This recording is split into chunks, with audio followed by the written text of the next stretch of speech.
Good evening, everybody. I hope you guys are having a great week. Getting this out to you guys now for chapters 10, 11, and 12. Apologize for a little bit of the casual look. We had baseball today, so I had to put the hat on unless you guys want to see me with hat head. So, going to jump right into it. Going to get 10, 11, and 12 going here. So, we have gotten to the point now we are. It's a two-part process in sales, and so now we're into part two. It's been sold. We know we're getting a piece of business. Now we have to service it, obviously. So we're now going to talk about, for the next couple chapters, how we service the business once we have it. So once we get into this, now we're talking about what a lot of times we refer to as our client services managers, or CSMs. They go by a number of different names. At the Crown Plaza, they were called Crown Meetings Directors, so CMDs. Everybody kind of has their own little titles, but typically if you say client services managers, people will know who you're talking about. These are the ones who are going to take the dream and turn it into the reality, if you will. So, as a salesperson, we've talked to our client, we've gotten all the information down, we know what they want, we know when they want it, where they want it. Now it's handed over to the CSM, and they will make that a reality. And for those of you who are trying to figure out where you're going to be going in this industry, to give you a little understanding of a CSM and what's vital, what's key to them. Detail oriented, detail. Trust me, it's so funny. I used to get mocked and made fun of because as a sales manager, a lot of times we think grand picture, right? We see 30,000 feet. These guys are looking 1 inch away. I mean, they are looking at everything from the times to the tablecloths to what's being served, how it's being served, when it's being served. These guys are incredibly detail oriented. So if that is you, if that is something that you are strong with, are good with, this is a great angle for you to take to work in this industry. So besides the detail oriented part of it, obviously you have to have a service mentality. You're there to make things happen. You're there to keep the client from stumbling, if you will. The best CSMs that I've ever gotten to work with looked at the events they worked as if they were their own, and they would step back and say, okay, where can I keep my client from failing or stumbling on their way to the event, if you will. So they always thought in advance. Hey, have you thought about this? Hey, you've asked to have these tables, but you only have so many people. What's the room configuration going to look like? Yeah, you can do it this way, but now your sound system is going to be off here, here, and here, or this section can't see the screen. They are thinking like the client, and the good ones will cut off the problems well before they ever get there. And then again, we talked about before, be that resource for the client. Okay, so kind of again, think like the client. So they are incredibly important element to the sales process because the process doesn't stop with just the signed contract. Now we have to live up to what we've promised.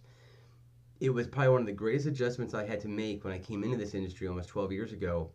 I had been used to having done sports marketing. I sold the sponsorship and then I turned around and facilitated it and made sure that all the promises that were made were taken care of. Your signs were made, your season tickets got mailed to you, your radio spots were dropped in, any kind of appearance. I mean, I did it all from point A to point Z. In our world, and this will not always be the case, but we're looking at box hotels or convention center type hotels. Typically, we're handing this off, and we're going to talk about that here in a few seconds about what that looks like and whether that is the best way to do it. And where I was at the Crown, that's how it was handled. I signed it. I made sure the client, everything that I could get out of the client, I did. It was on paper. We agreed to it. Then I sat down with my Crown Meetings Director and said, okay, here's the information. Might do a introduction to say, okay, you guys have had me. Now I'm turning you over to Karen. Karen is the one who's going to make all of this happen. She is, again, the nuts and bolts, the detail orientedness. That's coming out of her.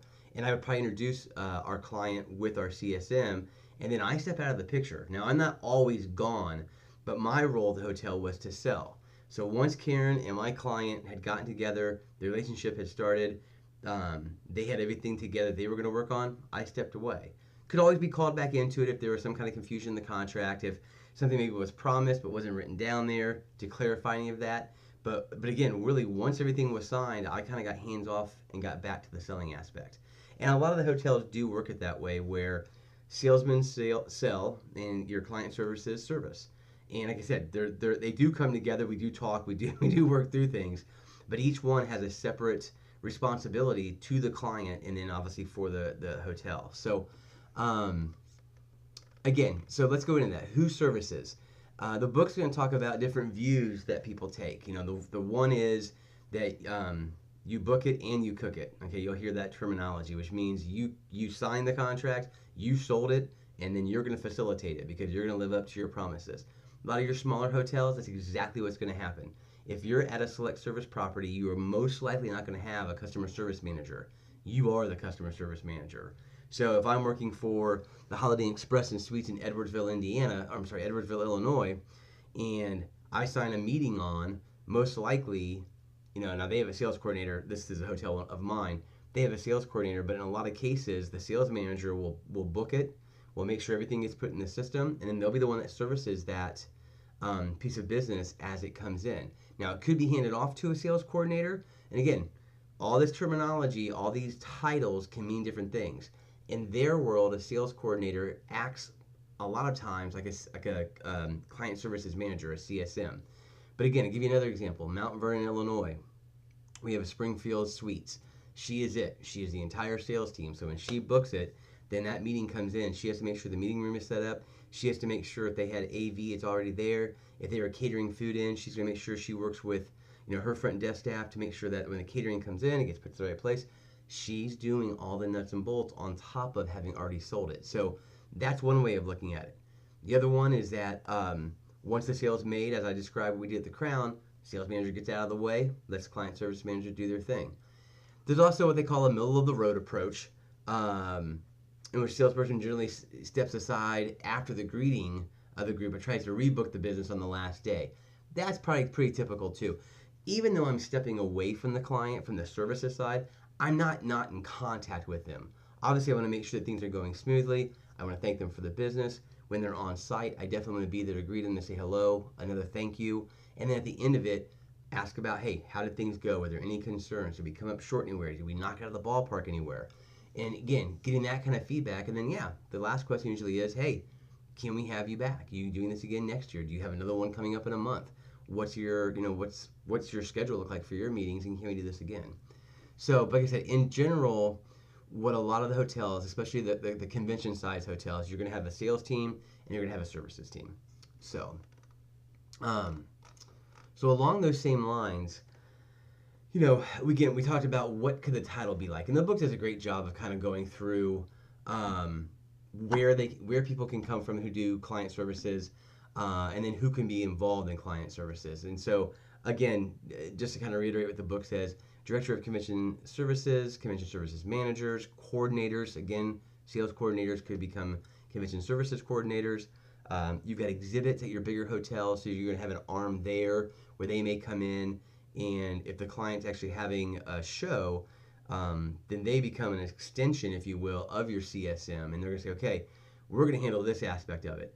Here's who you go through for booths. Here's who you go through for greenery. You know, do you want carpet? Do you want Wi-Fi? Do you want you know, power drops? You know, all the different things that you'd have to have in an exhibit. This one person is going to be that main focus. So they're definitely customer service, client services. They may not be the overall client services manager. They may have their own little niche. And as you look at different hotels, you're going to have these different positions. And the book does a fantastic job of laying it out for you guys. So the biggest thing I think a lot of hotels probably struggle with is how that transition happens. You know, I've been working the client for 4, 5, 6 months, could be 8 years. I had a client where I did that. I worked them for 8 years and finally got 2 meetings out of them. So how do you transition from me, who's all they know, because I'm the one talking to them, I'm the one selling them the hotel, to now this person who all the promises that JJ made, they're going to make happen. Every hotel does it a little bit differently. A number of them will do it where if the client's coming in for a site tour to kind of go through things, just rehash, make sure the contract meets all the demands, we'll bring the customer service manager in at that time. Do the introduction. It makes for a smooth transition. It helps that the CSM hears everything that the client's saying as far as what they need and want out of this. And then it really just is very easy then to make the handoff because they now are fully engulfed in what's going on. It could be depending on the size and the timeline of the meeting. The meeting is not until 5 years out per se, and you will get those. That a year out, the client service managers are going to meet with the contact to go over some things. Because again, when you put those contracts together, in some cases, there are certain aspects that are locked in stone. Obviously, the size of the meeting space, how many overnight rooms you have, we can't change that. But if they were already talking about details about meals and setups and the way rooms looked, well, obviously in 4 or 5 years, if you've got different leadership within an association, within a company, they've tweaked some things. Maybe they don't like this AV look, they want something different. Maybe new technology has come onto the market, and now we can come in and say, hey, we can do this cheaper, faster, and better. So again, that chance to kind of rehash everything, get kind of back grounded. Okay, here's what we want, here's what we need. We'll show you a few new things. We've got some changes. Great. We're a year out. We have plenty of time to make any kind of tweaks, and then we go from there. So again, it really is going to depend upon the hotel, what their policy is, and really what their booking window is too. A lot of these are quick turnarounds, which in that case, it may be that that the sale gets made that day, and I immediately bring somebody in. If it's inside 3 weeks, inside 4 weeks, we're having this fast turnaround time, then we'll bring them in, right at the end with the contracts being signed. If we have more time, then we obviously have more. We definitely have. If they're not coming in for a greater amount of time, then obviously we have enough time to say, okay, there's no reason to talk about it now because it could change 4 or 5 times. Plus, everybody's going to forget everything 9 months in advance. Let's wait till we get a little bit closer and we start hammering out details. So that really kind of is a quick overview of the CSM position, and where their responsibilities start, where the sales managers end. Again, guys, I'm trying to keep these quick for you. The book is phenomenal. I told you that a million times. Read it. Use all of the appendages he gives you. Definitely go through and use the web links. They really bring to life the concepts he's talking about. So that being said, that's chapter 10. So give me just a second here, guys. I'm going to drop that off over here. So as we look at chapter 11, we're going to talk about guest rooms. Now, it's funny. There are portions of the book that I kind of chuckle at because some of it seems so common sense. But again, that's because I've been in the industry now for 11, 12 years. So we're going to go over some things that some of you who have gotten to intern, some of you who have gotten to already dip your toe in the hospitality water, you might kind of roll your eyes and go, well, yeah, that's a room, Jay. I get it. This is going to help just kind of rehash some things. And remember, one hotel experience is never like another. So what we may see at the Hilton, at the Omni, at the Crown, at the JW could be vastly different, even though they've got the same general concepts in mind. Plus, when you leave the convention size hotels, the downtown major cities, and go out to these smaller properties, again, it's drastically different. Resources are limited, number of people limited, time, the size of our groups, what our focus is. So again, don't think that this won't relate to you and what you're going to do, because right now we don't know where your career is going to lead you. It may end up being a director of sales at a small property in a small town. It's a quick jump to a general manager's position. So again, don't ever think that the information here can't be useful, because I promise you it will be. So real quick on the rooms, reservation systems. So every hotel has some form of reservation system. Opera is one of the very popular ones, especially with IHG properties. OnQ, I think, is what Hilton uses. And so that is, the reservation system is, again, it's where the reservations come in. I know that sounds kind of dumb. But reservation-wise, those come in from a lot of different places. Okay, most of the hotel, most of the hotel brands have a central reservation system. So you can call those 1-800 numbers and book anywhere that they have a hotel. You can call directly to the hotel. They can book you right there at the front desk. You can go online through what's usually called the GDS system, and that's usually where you're going to be booking your locally negotiated rate or corporate negotiated rates, as well as Travelocity, Expedia, and those kind of things. So this system has to talk to a lot of different people, but that's where all the information comes into, and then we as salespeople, we as front desk people, general managers, can then begin to see who's arriving, who's coming in, where they're coming from. So that's kind of the reservation system, and the kind of systems you have. I mean, again, so you can book it individually, a third party can book it, and we can book it. And so those can look so vastly different. We can set our LNRs up with codes They just put the code in and automatically it drops it in with their rate, any information that we have on that company, specifics that we need to have. They've got to be north side, they've got to be top floor, away from the elevators, must have king size rooms, must have suites. Anything that we've developed in our corporate or locally negotiated rates can then be specified within this code, and obviously it's all backdoor kind of things. So when they book those rooms, that's immediately what it books into. So again, that's kind of where all the reservations come in from. And in our world, from the sales side, we're usually looking at groups. So not your singles. Transient, you're going to look at that, but we're going to talk about groups. So where do our group rooms come from? Well, they're going to come from rooming lists, which we're going to put in manually. Or again, we're going to have a block set up. And when we set up a block in our system, what we've basically done is said, okay, company ABC, you're coming in Monday, Tuesday, Wednesday. You've got 20 people. They all need a room. I go into the system, whatever it is, and I will hold 20 rooms. And I'll ask them to give me specifics. Do you want 10 doubles and 10 kings? Do you want all doubles, all kings? Do the VIPs get upgraded to suites or to whatever our next upgrade is? And all that gets held there. And then they can actually call in and say, hey, I'm coming in for, and we give all the groups a code of some kind. Usually it's a company name. So I'm coming in, I have a meeting with Johnson & Johnson. It's for May this and this. Our reservation people can look at and go, oh yes sir, I see exactly where your meeting is. We can book you into that block. And boom, away it goes. And then of course that block will begin to shrink down as the rooms are being taken away with reservations. And then we can go to the client and say, okay, you said 20 people were coming, 17 have booked. Do you need to put a feeler out to the 3 people who haven't booked yet? Did something happen? Are they not coming? Or did your numbers shrink? What have you? So again, that's kind of the way the room reservations are going to look. They can call it in, they can give us a rooming list, then we'll enter everything manually, and then we'll send them confirmation numbers. Or again, a lot of times we can give them those web links, and they can just book it, online, which is very similar to calling in, obviously. So, sorry about that, guys. So when we look at our overnight rooms, and we talk about room assignments, what are we talking about? Okay, so when we assign rooms, you've got a number of things you're going to take into account, right? Obviously, rate. We've agreed upon something with the group. The rate's in as it is. A lot of times when we do those rates, though, we will do a tier structure depending upon the type of room. So a double might actually be worth more money because we're putting 2 people in there, right? Let's say we offer free breakfast. Well, we got to make sure the hotel is covered to cover the cost of both breakfasts. So maybe that room is at a $159 and a king room is at a $129. So it's a $30 premium because we have 2 people staying in there.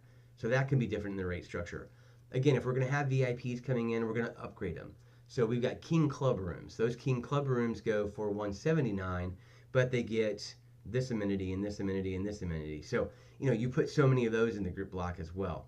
And obviously all that has to be put in the system accordingly and correctly so that obviously we make the money we're supposed to make and the client gets the room they're supposed to get. So, you're going to work a lot, especially with third-party groups where you're going to have commissions that are going to be in there. So again, we have to take into account that this is 10% commissionable. We have to track the rooms because at the end of this event, they're going to the third party going to come to us and go, please give us a report of how many rooms were actualized, how many rooms were booked. We told you to hold 100. How many did they actually use? Well, they used 94. Great. Then I have to put together a report that says 94 rooms were actualized. If they were at different rates, I got to break that down. If they were all at the same rate, I can show it in obviously one line item. But if the client's getting 10% commission on all rooms sold, and it's based off the rate. So again, 94 rooms, they were all $100. That's $9,400. The client gets 10% commission. They just made $940. But I may have to break it down. If there were comp rooms in there, obviously those are valued at 0. If there were upgrades, well, those may be valued at $149. So you got to show all of that, and then show the client or show the third party where their commission fell into. So along those same lines, as well as typically when you do room blocks, you're going to have a 1 per something complimentary. So what a lot of hotels have done is said, okay, for every 40 rooms that you book with me, I'll give you 1 free. Okay, and those can be used for speakers, vendors, what have you. So it's usually a 1 per 40 complimentary policy. Same thing, it's got to be set up. We got to know who's getting the comp room, especially if this is an individual pays all. Okay, so let's go back another step. We set this room block up. We talked about the rate. We talked about the room type. But who's paying? Is the company paying for everything? In other words, it's just a master bill. And so when it's all done, I present my client with a bill. They write us a check, give us a credit card. It's direct billed. They'll send me a check later on. Done. But a lot of times, the company may put on the event. They're paying for the food. They're paying for the meeting space. But the individual attendees are going to pay for their own rooms. So again, what does that look like? Okay, it's individual pays all. That means every time someone comes in and books a room, they have to put a credit card down with me. It covers incidentals and it makes sure that we have a form of payment that they can't stay and then leave and not pay us. That's got to be put into your rooming block. So again, there's a lot of different things that are going to go on. You're going to check off, if you will, to make sure that we're covered. Okay.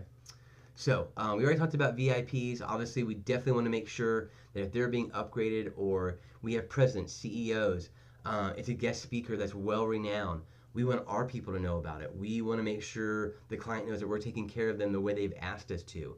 You know, do they have special needs in their rooms? They're having gift bags dropped off. Those are all things you're going to work as you're putting this block together. Okay. So again, we talked about room types. Okay, they ask for singles. They usually want singles. Now, a lot of times you can get away with giving somebody a double room if they wanted a king. It doesn't work the other way around, obviously. If they've got to have doubles, they have to have doubles. You know, obviously you're not going to put two coworkers in the same bed. That's not going to happen. So, very important as we're putting our blocks together that we block the proper type of room. It goes back to that communication with the client, knowing exactly what their needs are and why they need them that way. Teams are that way. Again, you have a volleyball team coming in. They're trying to save as much money as they can. And this really comes out well with our select service properties where we have studios where there's 2 beds and we have a couch that pulls out in a separate room. Well, now all of a sudden I can put 3 kids comfortably in one room and each one of them all have their own beds. Well, how much money does that save me as a team? Now all of a sudden if I was thinking of having to double up everybody, I can triple up everybody. I just cut 4 or 5 rooms off my block and save $600, $700, $800. So again, these are great things you guys need to know. It will help you on the sales side, most definitely help you on the service side. Okay, so you know, the other things that are going to help us when we put together our block is if we have history. Now, you may have history because they've stayed with you before. You may have history because you can ask for it. So if this is a meeting maybe that rotates, they go through different regions, we can ask the client, hey, would you give me the contact information of the last place you stayed? I want to get some information out of them. Nothing proprietary. I don't need to know about your rate and all that kind of stuff. It's going to vary upon markets and all that kind of stuff anyways. But what I'm looking for is, did you pick up the number of rooms that you said you did? Did they comp a certain amount of rooms? Did they put your VIPs a certain place? And what was our arrivals and departure pattern? You know, you've asked for 20 rooms on Tuesday, Wednesday, Thursday, but I get the history report and it says, man, you had 10 show up on Tuesday, 20 on Wednesday, but on Thursday it fell off because some people started to kind of go ahead and head out. So it gives me a better understanding of what to expect. A lot of times they call it a bell curve too, but it's the arrival and departure pattern as far as how they're using their rooms, which will help us plan better from a standpoint of how many rooms we hold, what kind of meeting space we hold for them, our food numbers, those kind of things. It just gives us a better understanding of what this event is. So managing a room block. So once you have it in there, obviously you got to keep up on it, right? So a lot of times you'll put a room block in, say anywhere between a year and 6 months out. Okay, that room block is live. If their attendees want to start booking right now, bam, they can. In your huge popular events like Gen Con, they do that. The Gen Con attendees know what time and what day those rooms go live in all the hotel system. And if I remember the numbers right, within 72 hours, 80 to 90% of the inventory in Indianapolis is booked. It's that popular. They want to get their hotel. They want to be in certain locations. By God, they are waiting to go. Okay, and it's really cool to watch actually. So that's a great side because they're booking well in advance, so we know we're going to be filling, we're going to be selling out, what have you. Okay, but you also have companies who are going to book last minute, and it could be a number of things. It could be a sports team that doesn't qualify until 3 weeks before they're supposed to be there. They need that last minute, right? You've got companies who are going to have people falling in, falling out because of illness and sickness. Someone could be let go, someone could be hired on, someone could be promoted. So again, we want to watch these blocks because we're taking a risk as a hotel. I'm holding X amount of rooms for 4 or 5 months, which means I can't sell them. I'm trusting that my client is going to come through and buy or purchase and buy the number of rooms they've said they're going to, because we have what's called a cutoff date. And a cutoff date usually will go anywhere between 3 weeks and 4 weeks before the event. The cutoff date is at this point, whatever's left in your block. So if you ask for 100 rooms and at the cutoff date you've got 80 booked and 20 that they haven't booked them. At that point, on that cutoff date, those 20 fall out of that block and go back into general inventory. Okay? And the client will take more reservations, but we tell the client, look, we had to release your block because we need time to sell it. Again, we know tonight's rooms can't be resold tomorrow, right? So again, I've got now 4 weeks to move 20 rooms. Okay, and again, clients understand that. They don't want me to sell an inventory and then I lose out. This has got to be a win-win situation. So that's where your cutoff date's going to come in. That's why we monitor the block. Now we also talk about, we'll look at blocks and say, okay, client first time event. We think we need 50, we think we need 60 rooms. Okay, we're going to monitor this block real close. Okay, so let's say we're 4 months out. At 3 months out, we have a meeting. Hey, you guys have picked up 20% of your rooms. Not too bad. We're 2 months out. We've picked up 50% of our rooms. Okay, we're 2 months away. Your cutoff date is in a month. The event itself is in 2. Let's take a hard look at this block. Okay, we've picked up half. That's a lot of rooms left to be booked in a 1 month window. Do we need to take some back? Okay, and clients will understand that. They don't want to be, because again, if they don't move them, we're going to our next topic here, which is attrition. They would rather see the rooms be sold and not be on the hook for them. And everybody does this a little differently, so I'll explain the attrition here in just a second. But so again, we monitor that block to make sure that the hotel is not left high and dry with rooms at the 0 hour that we can't sell, because again, we eat them at that point. We can't make any revenue. So no-shows are part of that. When people don't show up, typically there's a penalty for that, and that usually that's once the block has been set up, once the block has been solidified. So we've already passed the cutoff date. The block is what the block is. We think you're going to have 80 rooms. Come on the day of the event, 2 people don't show for whatever reason. You don't tell me anything. They didn't call in, but I'm holding the room. You're on the hook for it. Okay, and typically it's 80. A lot of times it's 80% of whatever the room rate was. So if the room rate was $149, we're going to charge you 80% of that, which typically is a profit we would make. We're not going to charge you to clean the room that was never used. So you gotta keep track of that as well. Now attrition, and the book does a real good job of talking about this. So, and this is one that comes up all the time, especially when you have people who just are not familiar with the sales or with the hotel process. What attrition is, we allow clients to fall off, not pick up a certain percentage of rooms. Okay, typically a client is asked to pick up 80% of their room block, and again, we'll use easy numbers. You have a 100 room block. By the contract, you have to pick up 80%. Okay, and if you pick up your 80%, no worries, attrition doesn't even come into play.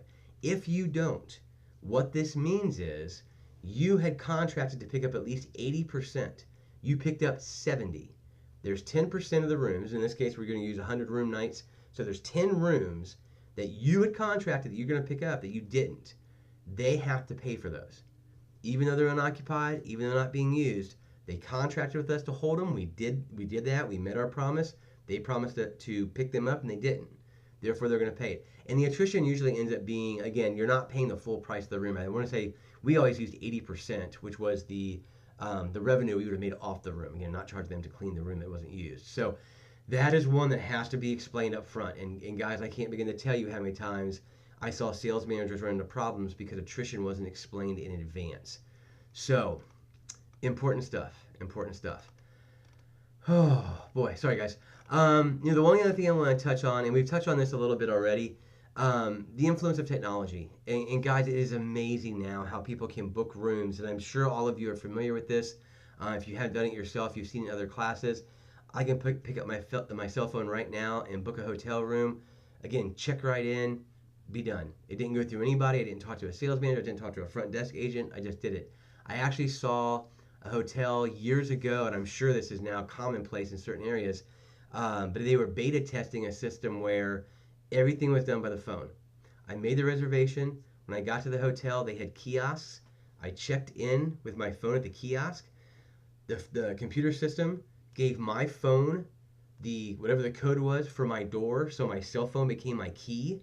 Went up to the room, held my cell phone out, door popped open, walked in, did whatever I had to do for my time there, got electronically billed. They had my credit card, boom, done. I never talked to anybody in the hotel. Didn't talk to the front desk, didn't talk to anybody. It was absolutely unbelievable, and it's kind of a frightening thing, to be honest. But right now, where the way technology is, things are moving so fast that, again, stay on top of that, okay, because things are changing. But there are going to be moments where, the process will not even talk to a human being. I mean, it's absolutely unbelievable. So that kind of gives you just a general idea, overview, if you will, of guest rooms and kind of how we view them on the group side. So, as I said, there's definitely going to be different ways of looking at this, whether it's transient, whether it's group, whether it's leisure travel. So again, we're talking more group here, more on the group sales side. So the last thing for this lecture is I can't speak today, chapter 12, and that's preparing for the event. So bear with me just a minute. Thank you, guys.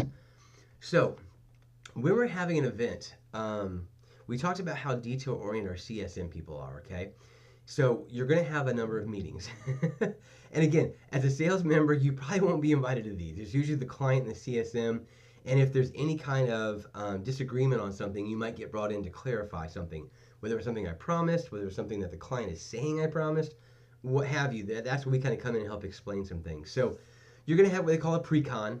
Pre-con sits down, and basically the CSM is going to go point by point, day by day, what's going to be happening. The client can sit there and go, yes, yes, yes, no, we tweaked that. No, our numbers are now off by this.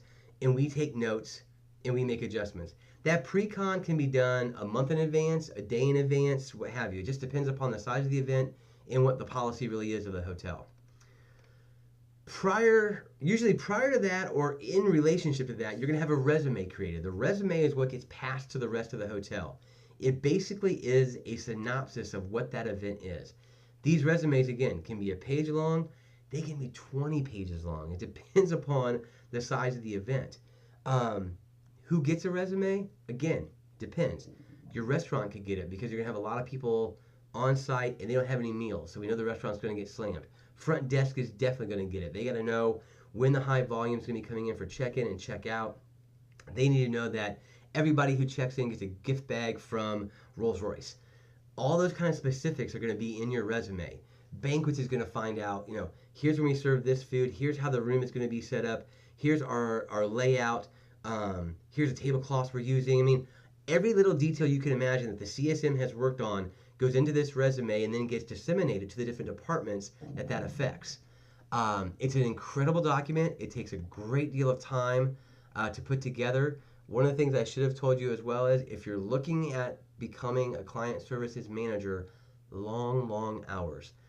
I cannot begin to tell you the amount of respect that I have for the CSMs that I have gotten to work with in my years in the industry.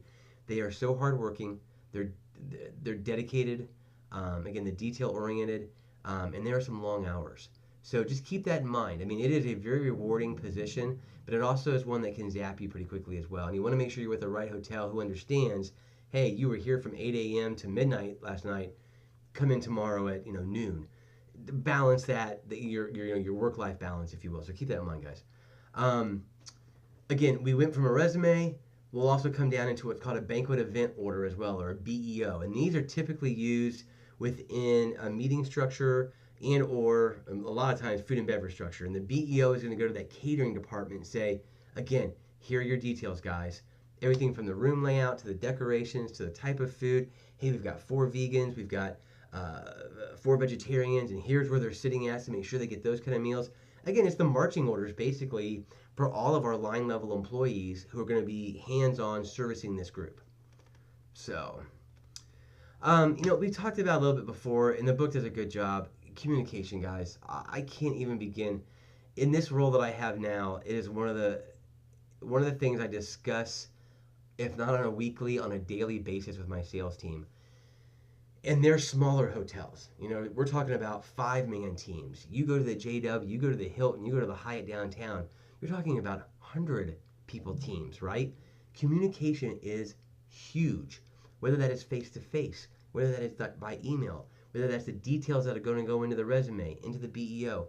Our communication within this industry, without a doubt, is probably the most important thing that we'll do. Because again, the client is telling us what they want. We then have to take that information and get it to the right people so we can service our client to the way that we expect, they expect, and we expect to have happen. Um, so again, in our industry, you will communication, everything from meetings to one-on-ones to the emails, again to the resumes to the plans we put together, all has to be to the right people at the right time with the right information. Guys, quick synopsis over 3 chapters. All said and done there. We are fairly caught up on grading. I know we've got a few things I think that are coming in tonight, so I'll get on that the next couple of days. So far, so good. Guys, if you have any questions, feel free to reach out to me. Have a good one.